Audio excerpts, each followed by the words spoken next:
नेत्री और केंद्रीय मंत्री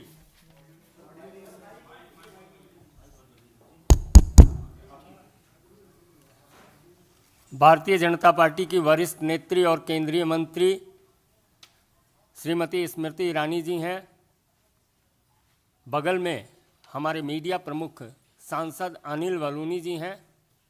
मेरा विनम्र निवेदन है श्रीमती स्मृति ईरानी जी से कि आपको संबोधित करें। देश की राजधानी में भ्रष्टाचार के समर्थन में कांग्रेस पार्टी आज मैदान में उतरी है। जिन्होंने न्योता दिया कांग्रेस के कार्यकर्ताओं को,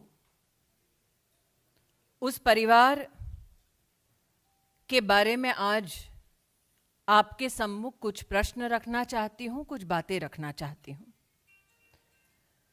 जो जेल से बेल पर हैं, उन्होंने घोषणा की है कि आओ दिल्ली को घेरो, क्योंकि हमारा भ्रष्टाचार पकड़ा गया है।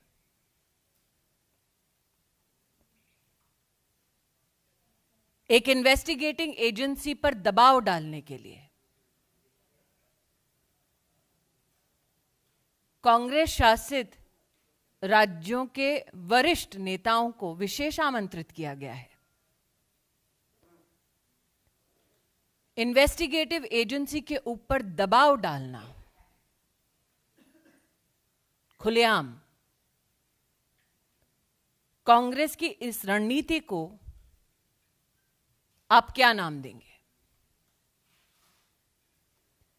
भ्रष्टाचार के किन मुद्दों पर राहुल गांधी को तलब किया गया है, उन पर थोड़ा विचार करें। एक ऐसी कंपनी 1930 के दशक में गठित होती है जिसका काम है अखबार का प्रकाशन। उस कंपनी का नाम एसोसिएटेड जर्नल लिमिटेड। उस वक्त जिसके शेयर होल्डर थे 5000 से ज्यादा स्वतंत्रता सेनानी, और जिस पर अब कब्जा है गांधी खानदान का। जिस अखबार के प्रकाशन के लिए स्वतंत्रता सेनानी शेयर होल्डर सुनिश्चित की गए, उसकी शेयर होल्डिंग एक परिवार को इसलिए दी गई ताकि वो अखबार का प्रकाशन ना करें, बल्कि रियल एस्टेट का बिजनेस करें। साल 2008 में इस कंपनी ने अपने ऊपर 90 करोड़ का कर्जा चढ़ा लिया था और फैसला किया कि अब यह कंपनी प्रॉपर्टी के बिजनेस में उतरेगी। साल 2010 5 लाख रुपए से यंग इंडिया लिमिटेड नाम की कंपनी बनाई गई। महासचिव राहुल गांधी डायरेक्टर के रूप में इसमें सम्मिलित हुए। 75% मात्र उनकी हिस्सेदारी थी, बाकी उनकी माताजी के पास, मोतीलाल वोरा जी और ऑस्कर फर्नांडिस जी जैसे नेताओं के पास। इसके बाद एजीएल के 9 crore shares young India limited को दिए जाते हैं। 9 करोड़ शेयर्स के साथ यंग इंडियन को इस कंपनी के 99% शेयर्स हासिल होते हैं। कांग्रेस पार्टी कंपनी को, मतलब एजीएल को 90 करोड़ का लोन देती है, जो कांग्रेस पार्टी माफ कर देती है। आज मेरा प्रश्न है विनम्रता से उन लोगों से जिन्होंने कांग्रेस का समर्थन किया कांग्रेस पार्टी के लिए डोनेशन दिया ताकि लोकतांत्रिक गतिविधियों में वो हिस्सा ले सके। क्या ऐसे डोनर्स की ये मंशा थी कि उनका पैसा कांग्रेस पार्टी उस कंपनी को समर्पित कर दे जिसमें मालिकाना हक गांधी खानदान का? मालिकाना हक कोई भी सामाजिक कार्य के लिए नहीं, क्योंकि यंग इंडिया ने अपनी स्थापना के वक्त एक लाइसेंस लिया under section 25 of companies act कि वो सिर्फ चैरिटी करेंगे। लेकिन साल 2016 में यंग इंडिया ने इस बात को स्वीकार किया कि उन्होंने 6 वर्ष की अवधि में चैरिटी का एक भी काम नहीं किया। प्रश्न यह उठता है, कंपनी बनाई जाती है समाज सेवा के लिए, लेकिन समाज की सेवा नहीं, वो कंपनी मात्र गांधी खानदान की सेवा करने तक सीमित हो जाती है। आज एक प्रश्न उन नेताओं से करना चाहती हूं जो ईडी के ऊपर दबाव डालने के लिए दिल्ली में उपस्थित हुए हैं। आपको राहुल गांधी अगर मिले तो उनसे पूछिएगा कि उनका संबंध डोटेक्स मर्चेंडाइज प्राइवेट लिमिटेड के साथ क्या है। डोटेक्स मर्चेंडाइज प्राइवेट लिमिटेड हवाला एंट्री ऑपरेटर कोलकाता से संबंधित है, जो कैश के बदले चेक देती है,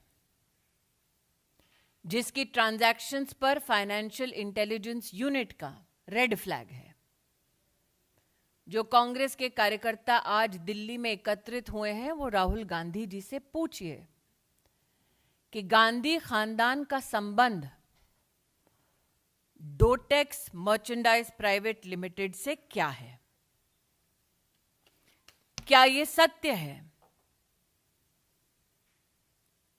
कि डोटेक्स मर्चेंडाइज प्राइवेट लिमिटेड के साथ उन कंपनीज का संबंध है जिसमें मालिकाना हक राहुल गांधी, सोनिया गांधी और जिसका संबंध श्रीमती वाड्रा से है?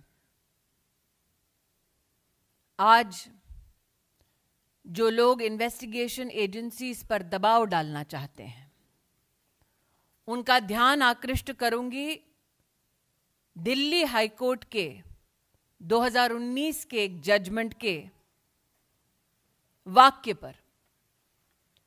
The entire transaction of transferring shares of AGL to Young India was nothing but a clandestine and surreptitious transfer of the lucrative interest in the premises of Young India. अर्थात AGL के ऊपर राहुल गांधी का, सोनिया जी का मालिकाना हक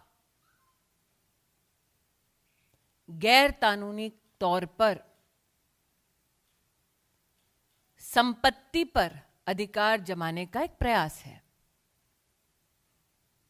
इसलिए आज जो गतिरोध कांग्रेस के नेता और कार्यकर्ता राहुल गांधी के बुलावे पर कर रहे हैं, मैं देश को बतलाना चाहूंगी कि यह लोकतंत्र को बचाने का प्रयास नहीं है, गांधी खानदान की 2000 करोड़ की संपत्ति को बचाने का प्रयास है।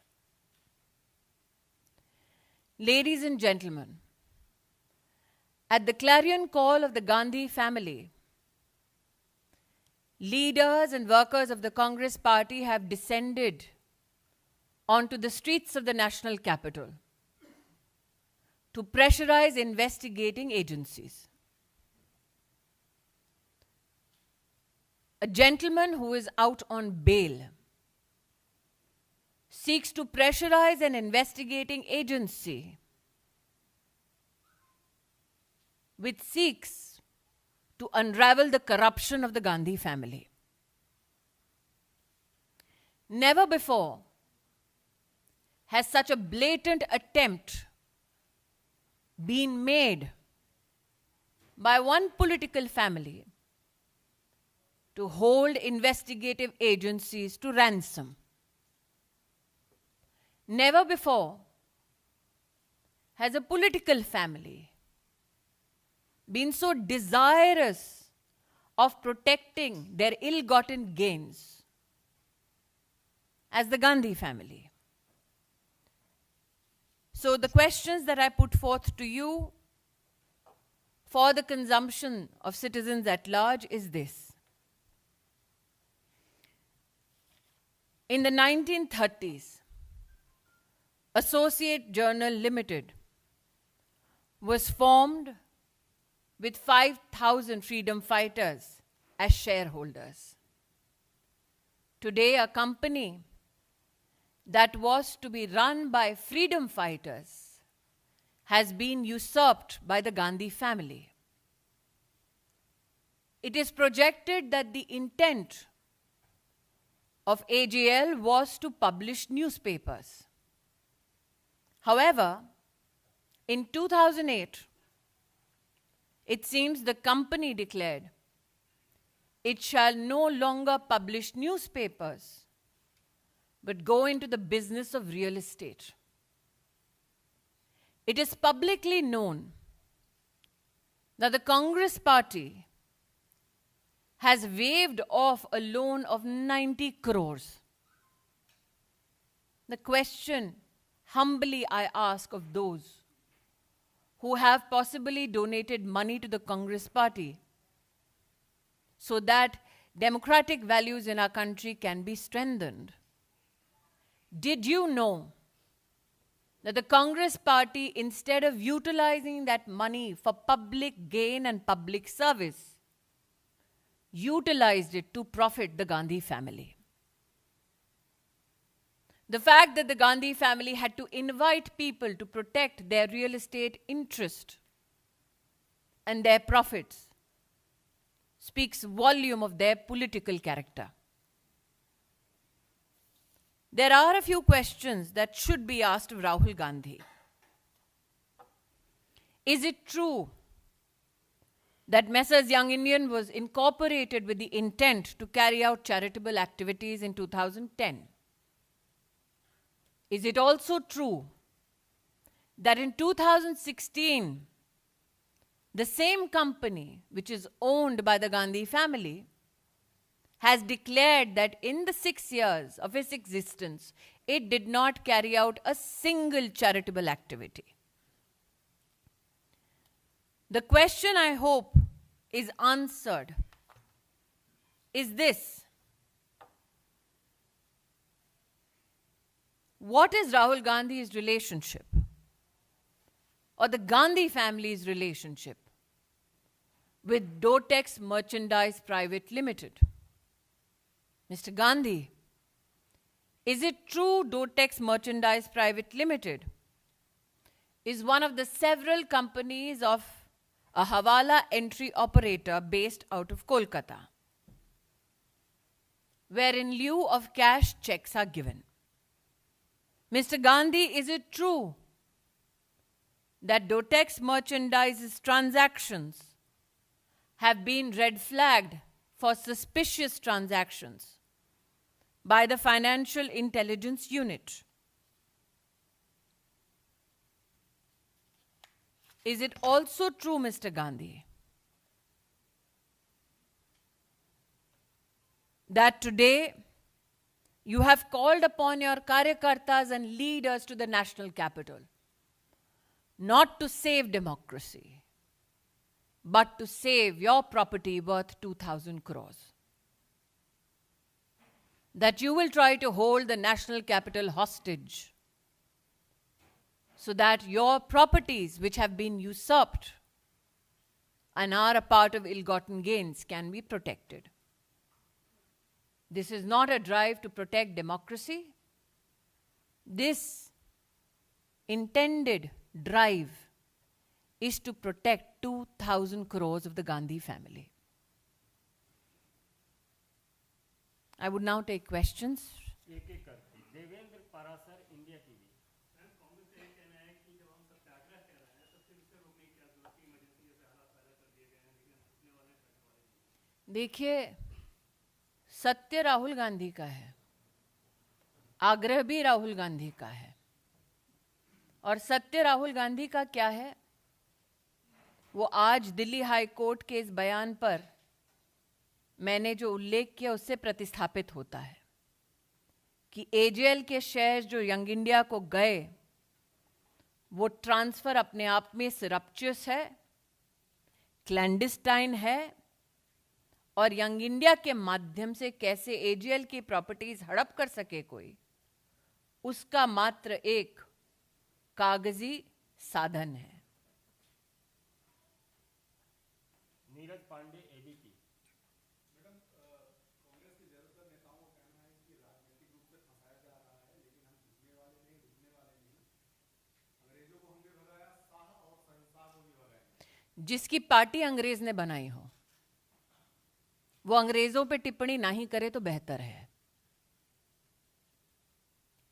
Sanjay Sharma, India news. Madam, ये दो सवाल हैं। कांग्रेस के नेता दिग्विजय सिंह वो दो बातें कह रहे हैं। पहली बात वो कह रहे हैं कि इस मामले में कहीं पर कोई एफआईआर दर्ज नहीं हुई है। दूसरी बात कह रहे हैं कि ईडी ने ये मामला पहले खत्म कर देगा, इसको फिर से क्यों खुलाया। राजनीतिक मोटिव है, पॉलिटिकल मोटिव। दोबारा कहती हूं, 2010 में जिस कंपनी की स्थापना चैरिटी के लिए हुई, 2016 में उस कंपनी ने इस बात को स्वीकारा कि हमने कोई चैरिटी नहीं की। जिस कंपनी को कांग्रेस पार्टी ने 90 करोड़ का लोन लिया, उस कंपनी के लिए लोन कांग्रेस पार्टी ने माफ किया और उसका मालिकाना हक गांधी खानदान के पास दर्ज कराया। उस मालिकाना हक के संदर्भ में दिल्ली हाईकोर्ट की टिप्पणी मैं 2 बार पढ़ चुकी हूं। हाईकोर्ट ने सारा एविडेंस देखने के बाद कहा कि एजीएल के ऊपर यंग इंडियन का मालिकाना हक अपने आप में क्लैंडस्टाइन है, सरप्चुअस है। आज ईडी या इन्वेस्टिगेटिव एजेंसीज के ऊपर इस प्रकार का दबाव डालना कहां तक लोकतंत्र और संविधान का सम्मान है, इस प्रश्न का उत्तर निश्चित रूप से गांधी खानदान को देना चाहिए। क्यों एक कंपनी जो अखबार का प्रकाशन करती थी और अब रियल एस्टेट का धंधा करती है, उसमें गांधी खानदान की इतनी रुचि है? इसका मतलब रियल एस्टेट से मोह मात्र जीजा जी का नहीं, पूरे खानदान का है। Mohit Bhatt, Times Now. Not just in Delhi, but all throughout the country, the Congress leaders are protesting outside the ED office.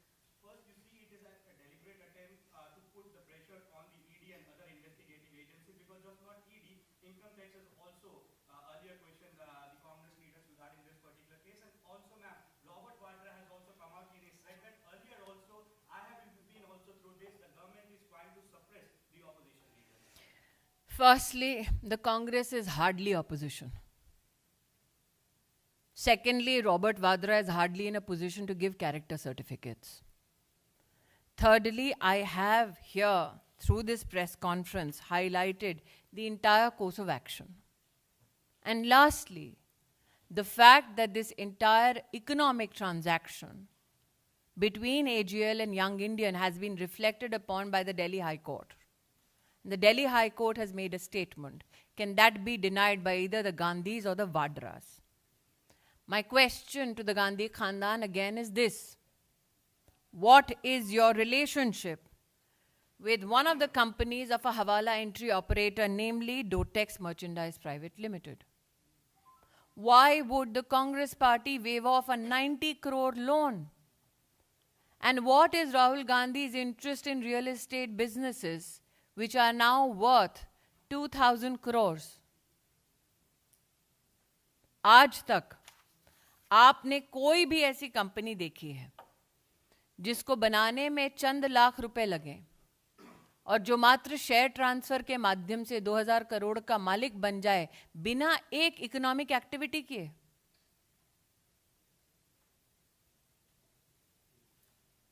Vikas Chandra, news nation.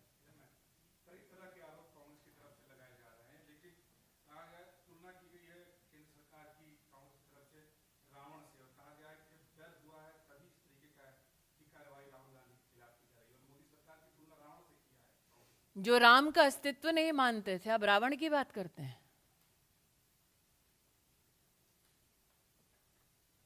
Bharat समाचार। और कांग्रेस पार्टी रावण के ऊपर टिप्पणी नहीं करेगी तो और कौन करेगा?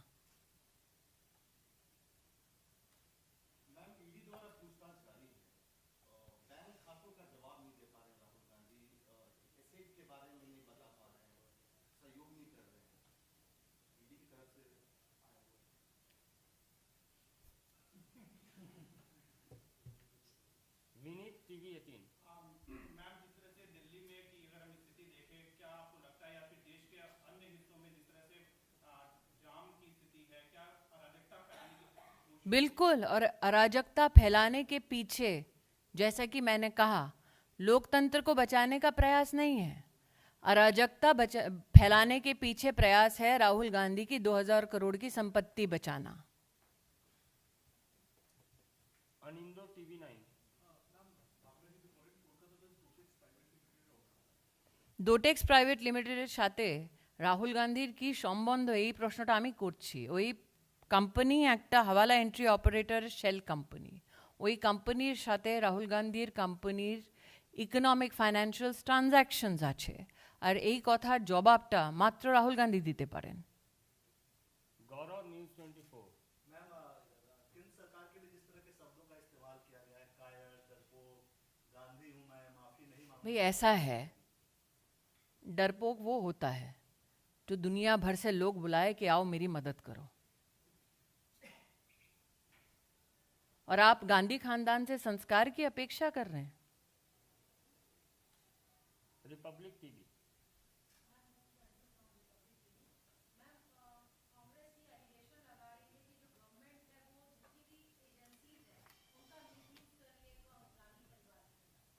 मुझे लगता है कि मैंने अभी इस विवरण के माध्यम से स्पष्ट कर दिया है। साल 2008 में गांधी खानदान की कंपनी ने कहा कि हम अखबार का प्रकाशन नहीं करेंगे, रियल एस्टेट का धंधा करेंगे। साल 2010 में जब हमारी सरकार नहीं थी, तब गांधी खानदान ने एक ऐसे कंपनी की स्थापना की जिसके माध्यम से उन्होंने 2000 करोड़ की संपत्ति हड़पी। और इस संदर्भ में एजीएल और यंग इंडियन का जो संबंध है, इसके संबंध में 2019 में दिल्ली हाई कोर्ट की टिप्पणी मैं ऑलरेडी यहाँ पर बता चुकी हूँ। तो आप करें काले धन को एकत्रित करने का काम और फिर आंख दिखाएं इन्वेस्टिगेटिव एजेंसीज को और कहें कि हम भ्रष्टाचार करें, तो आंख मूंद लो। ये संविधान के माध्यम से संभव नहीं है। Nobody is above the law, not even Rahul Gandhi. Kumar Amit Singh, times नव भारत।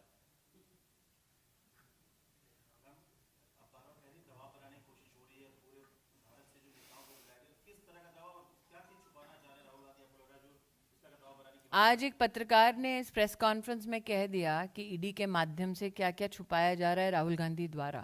तो मुझे लगता है राहुल गांधी और ईडी के संदर्भ में क्या चर्चा हो रही है, ईडी के प्रतिनिधि ही बेहतर बोल पाएंगे। मैं इतना ही कह सकती हूँ कि आज पत्रकार ने आपके संगमुख जो बैठे हैं, उन्होंने भी कहा कि मात्र दिल्ली में नहीं बल्कि देश भर में इस प्रकार का प्रदर्शन कर जनता के यातायात में गतिरोध दिया जा रहा है, अराजकता फैलाने का प्रयास किया जा रहा है। लेकिन लक्ष्य उनका क्या है? लक्ष्य मात्र ये है कि लोकतंत्र नहीं, राहुल गांधी की 2000 करोड़ की प्रॉपर्टी बचाओ। अंतिम प्रश्न है सुमित्रा ANI। प्रियंका गांधी ने ये कहा है ईडी के समन पर कि ये जो जगह जगह बैरिकेड्स लगाए जा रहे हैं, जो खाली धमकियां दी जा रही है, इससे सच्चाई छुप नहीं पाएगी। Those who are trying to barricade an investigation so that the truth can come out are afraid of barricades that have been put up so that citizens can be protected. If you have nothing to hide, what is the problem? My last question to Srimati Vadra is, since it seems one segment of the family specializes in real estate, what is your relationship with Dotex Merchandise Private Limited?